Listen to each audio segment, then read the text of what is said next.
ನಮಸ್ಕಾರ ಸ್ನೇಹಿತರೆ, ಎಲ್ಲರಿಗೂ PKV ಕನ್ನಡ ಯೂಟ್ಯೂಬ್ ಚಾನಲ್ಗೆ ಸ್ವಾಗತ ಸುಸ್ವಾಗತ. ಇಲ್ಲಿ ನೋಡಿ, ಜೂನ್ ತಿಂಗಳಲ್ಲಿ ಪಿಂಚಣಿ ಹಣ ಇನ್ನೂ ಕೂಡ ನಮ್ಮ ಬ್ಯಾಂಕ್ ಖಾತೆಗೆ ಜಮಾ ಆಗಿಲ್ಲ, ಯಾವಾಗ ಬರುತ್ತೆ ಅಂತ ವೇಟ್ ಮಾಡ್ತಿದ್ದವರಿಗೆ ಈ ಒಂದು ವಿಡಿಯೋದಲ್ಲಿ ಪಿಂಚಣಿ ಹಣ ನಿಮ್ಮ ಬ್ಯಾಂಕ್ ಖಾತೆಗೆ ಜಮಾ ಆಗಿದೆಯೋ ಆಗಿಲ್ವೋ, ಒಂದು ವೇಳೆ ಜಮಾ ಆಗಿಲ್ಲ ಅಂದರೆ ಯಾವಾಗ ಜಮಾ ಆಗುತ್ತೆ, ಸರ್ಕಾರ ಇವಾಗ ಪಿಂಚಣಿ ಹಣವನ್ನು ಜಮಾ ಮಾಡ್ತಿದ್ಯಾ, ಸೊ ಯಾರಿಗೆಲ್ಲ ಜಮಾ ಆಗಿದೆ, ಒಂದು ವೇಳೆ ಜಮಾ ಆಗಿಲ್ಲ ಅಂದರೆ ನಿಮ್ಮ ಬ್ಯಾಂಕಿನ ಅಕೌಂಟ್ಗೆ ಜಮಾ ಆಗಿದೆಯೋ ಆಗಿಲ್ವಾ ಸ್ಟೇಟಸ್ನ ಚೆಕ್ ಮಾಡೋದು ಹೇಗೆ ಎನ್ನುವ ಕಂಪ್ಲೀಟ್ ಮಾಹಿತಿ ಈ ಒಂದು ವಿಡಿಯೋದಲ್ಲಿ ನಾನು ನಿಮಗೆ ತಿಳಿಸ್ಕೊಡ್ತೀನಿ. ಹೌದು ಸ್ನೇಹಿತರೆ, ಇಲ್ಲಿ ಇಂದಿರಾ ಗಾಂಧಿ ರಾಷ್ಟ್ರೀಯ ವೃದ್ಧಾಪ್ಯ ವೇತನ ಸ್ಕೀಮ್ ಇರ್ಬೋದು, ಅಥವಾ ನಿರ್ಗತಿಕ ವಿಧವಾ ವೇತನ ಸ್ಕೀಮ್ ಇರ್ಬೋದು, ಅಥವಾ ಅಂಗವಿಕಲರ ಮಹಾಶಾಸನ ಸ್ಕೀಮ್ ಇರ್ಬೋದು, ಅಥವಾ ಸಂಧ್ಯಾ ಸುರಕ್ಷಾ ಸ್ಕೀಮ್ ಇರ್ಬೋದು, ಅಥವಾ ಮನಸ್ವಿ ಯೋಜನೆ ಅಥವಾ ಮೈತ್ರಿ ಯೋಜನೆ, ಸೊ ಈ ರೀತಿಯಾಗಿ ಇನ್ನೂ ಅನೇಕ ಸ್ಕೀಮ್ ಅಡಿಯಲ್ಲಿ ಪಿಂಚಣಿ ಹಣ ಬಂದಿಲ್ಲ ಅಂತಿದ್ದವರಿಗೆ ತುಂಬ ಸುಲಭವಾಗಿ ಸ್ಟೇಟಸ್ನ ಚೆಕ್ ಮಾಡೋದು ಹೇಗೆ, ಎಷ್ಟು ಹಣ ಬಂದಿದೆ, ಯಾವ ಡೇಟ್ಗೆ ಜಮಾ ಆಗಿದೆ ಎನ್ನುವ ಕಂಪ್ಲೀಟ್ ಮಾಹಿತಿ ಈ ಒಂದು ವಿಡಿಯೋದಲ್ಲಿ ನಾನು ನಿಮಗೆ ತಿಳಿಸ್ಕೊಡ್ತೀನಿ.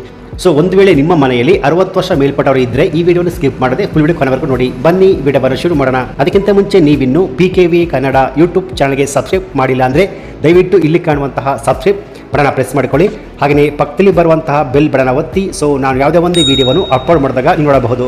ಸಾಮಾಜಿಕ ಭದ್ರತೆ ಮತ್ತು ಪಿಂಚಣಿಗಳ ನಿರ್ದೇಶನಾಲಯ ಈ ಸ್ಕೀಮ್ ಅಡಿಯಲ್ಲಿ ಪಿಂಚಣಿ ಹಣಕ್ಕಾಗಿ ವೇಟ್ ಮಾಡ್ತಿದ್ದವರು ಈ ತಿಂಗಳ ಅಂದರೆ ಜೂನ್ ತಿಂಗಳ ಪಿಂಚಣಿ ಹಣ ನಮ್ಮ ಬ್ಯಾಂಕ್ ಖಾತೆಗೆ ಜಮಾ ಆಗಿದೆಯೋ ಆಗಿಲ್ವೋ, ಎಷ್ಟು ಹಣ ಜಮಾ ಆಗಿದೆ, ಒಂದು ವೇಳೆ ಜಮಾ ಆಗಿಲ್ಲ ಅಂದರೆ ಏನಕ್ಕೆ ಜಮಾ ಆಗಿಲ್ಲ ಎನ್ನುವ ಕಂಪ್ಲೀಟ್ ಮಾಹಿತಿ ನಿಮ್ಮ ಮೊಬೈಲ್ ಮೂಲಕವೇ ಸ್ಟೇಟಸ್ನ ಚೆಕ್ ಮಾಡೋದು ಹೇಗೆ ಎನ್ನುವ ಕಂಪ್ಲೀಟ್ ಮಾಹಿತಿ ನನಗೆ ತಿಳಿಸ್ಕೊಡ್ತೀನಿ. ಹೌದಷ್ಟೇ, ಇಲ್ಲಿ ನಿಮಗೆಲ್ಲ ಗೊತ್ತಿರುವ ಹಾಗೆ ಇಂದಿರಾ ಗಾಂಧಿ ರಾಷ್ಟ್ರೀಯ ವೃದ್ಧಾಪ್ಯ ವೇತನ ಸ್ಕೀಮ್ ಇರ್ಬೋದು, ಅಥವಾ ವಿಧವಾ ವೇತನ ಸ್ಕೀಮ್ ಇರ್ಬೋದು, ಅಥವಾ ಅಂಗವಿಕಲರ ಮಹಾಶಾಸನ ಸ್ಕೀಮ್ ಇರ್ಬೋದು, ಅಥವಾ ಸಂಧ್ಯಾ ಸುರಕ್ಷಾ ಸ್ಕೀಮ್ ಇರ್ಬೋದು, ಅಥವಾ ಮನಸ್ವಿನಿ ಸ್ಕೀಮ್ ಇರ್ಬೋದು, ಅಥವಾ ಮೈತ್ರಿ ಯೋಜನೆ, ಸೊ ಈ ರೀತಿಯಾಗಿ ಈ ಸ್ಕೀಮ್ ಅಡಿಯಲ್ಲಿ ಪೆನ್ಷನ್ ಹಣವನ್ನು ಪಡೆಯುತ್ತಿರುವವರು ಜೂನ್ ತಿಂಗಳ ಪಿಂಚಣಿ ಹಣ ನಮಗೆ ಬಂದಿಲ್ಲ, ಯಾವಾಗ ಬರುತ್ತೆ, ಹಾಗೆಯೇ ಒಂದು ವೇಳೆ ನಿಮ್ಮ ಬ್ಯಾಂಕಿನ ಅಕೌಂಟ್ಗೆ ಬಂದಿಲ್ಲ ಅಂದರೆ ಏನಕ್ಕೆ ಬಂದಿಲ್ಲ ಅನ್ನೋ ಕಂಪ್ಲೀಟ್ ಮಾಹಿತಿ ಸ್ಟೇಟಸ್ನ ಚೆಕ್ ಮಾಡೋದಕ್ಕೆ ಮೊದಲು ಮೊಬೈಲ್ನಲ್ಲಿ ಈ ವೆಬ್ಸೈಟ್ನ ಓಪನ್ ಮಾಡ್ಕೊಳ್ಳಿ.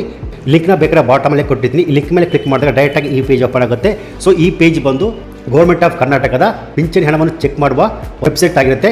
ಈ ವೆಬ್ಸೈಟ್ ಮೂಲಕ ಪಿಂಚಣಿದಾರರ ಬೆನಿಫಿಷರಿ ID ಅಥವಾ ಆಡಿ ನಂಬರ್ನ ಈ ಬಾಕ್ಸ್ನ ಒಳಗೆ ಟೈಪ್ ಮಾಡಿ ಬಾಟಮಲ್ಲಿ ಕಾಣುವಂತಹ ಶೋ ಬಟನ್ ಮೇಲೆ ಕ್ಲಿಕ್ ಮಾಡಿದಾಗ ಬೆನಿಫಿಷರಿ ಸ್ಟೇಟಸ್ ಓಪನ್ ಆಗುತ್ತೆ. ಹೌದು, ಇಲ್ಲಿ ಪಿಂಚಣಿ ಹಣ ಯಾವ ಡೇಟಿಗೆ ಜಮಾ ಆಗಿದೆ, ಎಷ್ಟು ಹಣ ಜಮಾ ಆಗಿದೆ, ಪೋಸ್ಟ್ ಆಫೀಸ್ಗೆ ಜಮಾ ಆಗಿದೆಯಾ ಅಥವಾ ಬ್ಯಾಂಕಿನ ಅಕೌಂಟ್ಗೆ ಜಮಾ ಆಗಿದೆಯಾ, ಯಾವ ಡೇಟಿಗೆ ಜಮಾ ಆಗಿದೆ, ಸೊ ಒಂದು ವೇಳೆ ಜಮಾ ಆಗಿಲ್ಲ ಅಂದರೆ ಯಾವ ತಿಂಗಳದು ಹಣ ಜಮಾ ಆಗಿದೆ ಎಲ್ಲ ಕೂಡ ತುಂಬ ಸುಲಭವಾಗಿ ನಿಮ್ಮ ಮೊಬೈಲ್ ಮೂಲಕ ಚೆಕ್ ಮಾಡಬಹುದು ಸ್ನೇಹಿತರೆ. ಸೊ ಹಾಗೆಯೇ ಇಲ್ಲಿಗೆ ಯಾರಿಗೆಲ್ಲ ಮೇ ತಿಂಗಳ ಪಿಂಚಣಿ ಹಣ ಜಮಾ ಆಗಿಲ್ವೋ ಅವರಿಗೆ ಜೂನ್ ತಿಂಗಳಲ್ಲಿ 2 ಸೇರಿ ಒಟ್ಟಿಗೆ 2400 ರೂಪಾಯಿ ಹಣ ಜಮಾ ಆಗುವಂಥದ್ದು. ಸೊ ಈ ರೀತಿಯಾಗಿ ಪಿಂಚಣಿ ಹಣ ಇನ್ನೂ ಕೂಡ ನಮ್ಮ ಬ್ಯಾಂಕ್ ಖಾತೆಗೆ ಬಂದಿಲ್ಲ ಅಂತ ಇದ್ದವರು ತುಂಬ ಸುಲಭವಾಗಿ ತಮ್ಮ ಮೊಬೈಲ್ ಮೂಲಕವೇ ಪಿಂಚಣಿ ಹಣ ಜಮಾ ಆಗಿದೆಯೋ ಆಗಿಲ್ವ ಅಂತ ತುಂಬ ಸುಲಭವಾಗಿ ಈ ರೀತಿಯಾಗಿ ಸ್ಟೇಟಸ್ನ ಚೆಕ್ ಮಾಡಬಹುದು ಸ್ನೇಹಿತರೆ. ಸೊ ಈ ಮಾಹಿತಿ ನಿಮಗೆ ಇಷ್ಟ ಆಗಿದ್ರೆ ಈ ವಿಡಿಯೋಗೆ ಒಂದು ಲೈಕ್ ಕೊಟ್ಟು ಈ ವಿಡಿಯೋವನ್ನು ಎಲ್ಲರಿಗೂ ಶೇರ್ ಮಾಡಿ. ಹಾಗೆಯೇ ಇದೇ ರೀತಿಯಾದ ಸರ್ಕಾರಿ ಮಾಹಿತಿಗೆ ಕೂಡಲೇ PKV Kannada YouTube channel subscribe ಮಾಡಿ, ಸಪೋರ್ಟ್ ಮಾಡಿ. Thanks for watching.